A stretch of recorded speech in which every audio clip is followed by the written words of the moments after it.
What if a single rainstorm changed the fate of Europe? On June 2, 1815, it soaked Waterloo's fields, turning them into a muddy trap. Napoleon's cannons sank. His cavalry slipped. That delay gave the Prussians time to march to Wellington's aid. Without that rain, history might have turned differently. Napoleon waited. He was not the same man who conquered Europe. Hemorrhoids made sitting on a horse agony. Fatigue clouded his judgment. He delayed the attack until midday, giving Blücher's Prussians time to close the distance. A healthy Napoleon might have struck at dawn, crushing Wellington before reinforcements arrived. Wellington chose his ground well. The ridge of Mont Saint-Jean was a natural fortress. His army, a patchwork of British, Dutch, Belgian, and German troops, held the slope. Many were unreliable, but the position was strong. Napoleon had to break them before the Prussians arrived. It was a race against time. The French assault began. Durlinus Corps attacked the Allied left. But the ground was soft. Cannonballs bounced erratically. The British squares held. Meanwhile, Marshal Ney led a massive cavalry charge against the Allied center. It was brave but reckless. The cavalry reached the ridge but could not break the squares. Ney's cavalry exhausted itself. Without infantry or artillery support, the charge was doomed. Napoleon watched from a distance, but he did not send reinforcements. His health and hesitation cost him. If he had committed the Imperial Guard then, the Allied center might have collapsed. But he waited. By late afternoon, the Prussians appeared on Napoleon's right flank. Bülow's corps emerged from the woods. Napoleon had to split his forces to hold them off. He sent Lobau's corps to delay the Prussians. But it was a desperate measure. The battle now had two fronts, and Napoleon was outnumbered. Meanwhile, Marshal Grouchy was marching in the wrong direction. Napoleon had sent him to pursue the Prussians. But Grouchy hesitated. He followed Blücher's main army instead of marching to the sound of the guns. If Grouchy had turned west, he could have crushed the Prussians or reinforced Napoleon. His absence was fatal. At around 2 p.m., Napoleon made his final gamble. He ordered the Imperial Guard, his elite veterans, to attack the Allied center.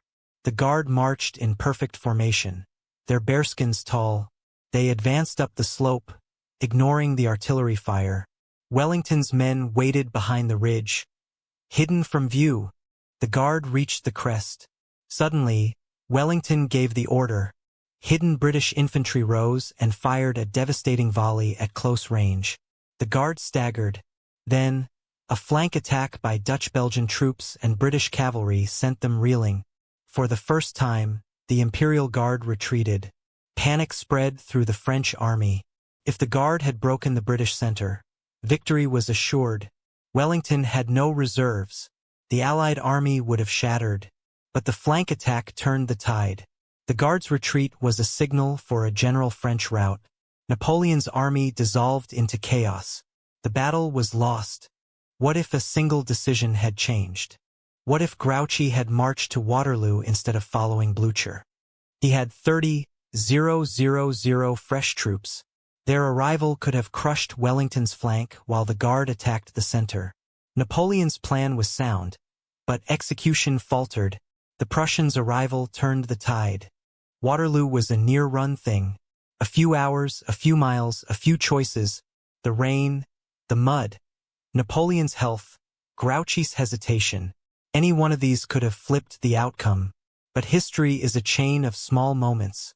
And on that day, the chain held against Napoleon. The smoke clears over Mont Saint-Jean. Napoleon stands victorious. The Seventh Coalition lies in ruins. Wellington is dead, struck down by a cannonball. The British army is shattered, its survivors fleeing in panic. Blücher's Prussians are routed. The old marshal is captured. Prussia's military pride is crushed. Austria and Russia halt their armies. Their generals reconsider. Without Britain, the coalition loses its banker. Napoleon marches on Paris. The Bourbon king, Louis XVIII, flees to England. The monarchy is finished. A new treaty is signed. France keeps its natural borders. The Rhine, the Alps, the Pyrenees, the Congress of Vienna is undone. Napoleon reimposes the continental system. British goods are banned from Europe. Britain's economy begins to suffocate. Spain becomes a puppet kingdom under Joseph Bonaparte. Italian states fall under French control. The eagle rules the continent. This is just the beginning. Subscribe to see more amazing content. Fire. The Holy Roman Empire is not restored. Instead, the Confederation of the Rhine is strengthened. German unity is delayed. Britain stands alone. Its navy still rules the waves. But without allies, invasion seems possible. Panic grips London. Napoleon consolidates his dynasty. He prepares his son, the King of Rome, to inherit a European empire. The Bourbon loyalists are hunted. Thousands flee to England or America. A reign of terror against royalists begins. Austria sues for peace. Napoleon demands the hand of an Austrian archduchess for his son. Vienna complies. Russia withdraws behind its borders. Tsar Alexander plots revenge. But for now, Napoleon is master of Europe. Without British gold, the coalitions that had bled France dry simply evaporated. Austria and Russia sued for peace, recognizing Napoleon's dominance. Nationalism, the very force Napoleon once feared, now became his tool. He reshaped Europe into a French-led confederation, suppressing local identities. The Industrial Revolution, once Britain's secret weapon, now found a new home. French engineers built factories and railways at an astonishing pace. Britain's naval supremacy faced its greatest challenge. A combined Franco-Spanish fleet, built in secret, now patrolled the Atlantic. The United States, watching from across the ocean, seized its moment.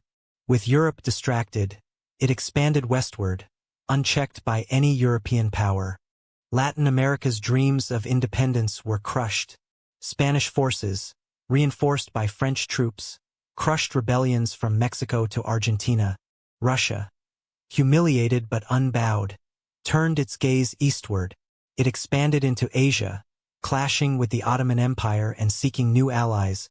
The old Congress system was dead.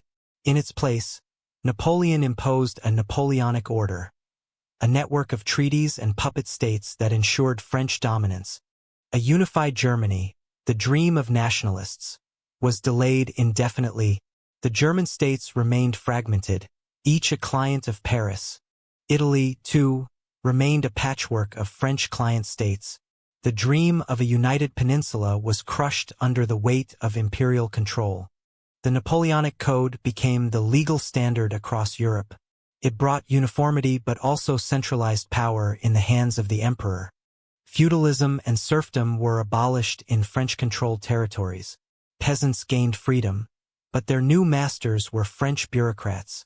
Ai Maruba Segalania Dengan Sipat, Deripida Katinggalan Tren, Kamu Bisa Contek Idide Bisnis Ai Terbaru Yang Bilam Viral D Horizon Radar. Link D Descripsi. Underground movements simmered across Europe. Liberals and nationalists plotted in secret, waiting for the moment to strike against French hegemony. By 1850, a new world had emerged. France and Russia stood as titans, their rivalry shaping the destiny of millions. By 1850, the map of Europe has been redrawn. Two colossal empires now dominate the continent, their borders frozen by an uneasy peace. France controls Western Europe from Spain to the Rhine. Its puppet confederation of the Rhine ensures German disunity, a buffer against the East. Russia, in turn, dominates Eastern Europe. Its influence stretches into Scandinavia and the Balkans, challenging French hegemony at every turn. Britain, though weakened, clings to its empire and navy. It is no longer the global hegemon, but a cautious third power watching from the wings. Across the Atlantic, the United States emerges as a rising force, but French influence in the Americas checks its expansion. A constant thorn, the Napoleonic dynasty endures. Napoleon II succeeds his father, but his reign lacks the revolutionary fire. The empire becomes a bureaucracy, The Industrial Revolution accelerates, but under state direction.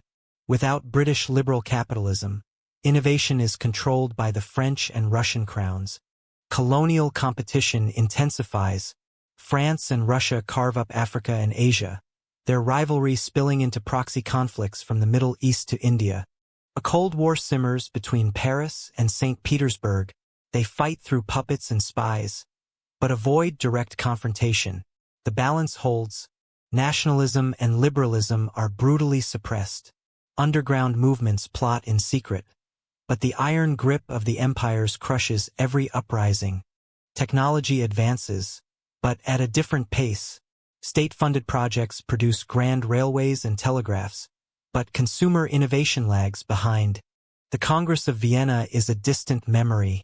The new order is built on French bayonets and Russian ambition, not balance of power. Britain focuses on its empire, but its economy strains under the continental blockade. It seeks allies in the Americas and Asia. The world in 1900 is multipolar. France, Russia, Britain, and the United States are the major players, each wary of the others. But beneath the surface, tensions boil. The suppressed nations dream of freedom. The stage is set for a different kind of conflict. Welcome. Before we begin, hit subscribe so you don't miss our daily updates. Bell Part 2 is dropping tomorrow. Subscribe for notifications. Loudspeaker.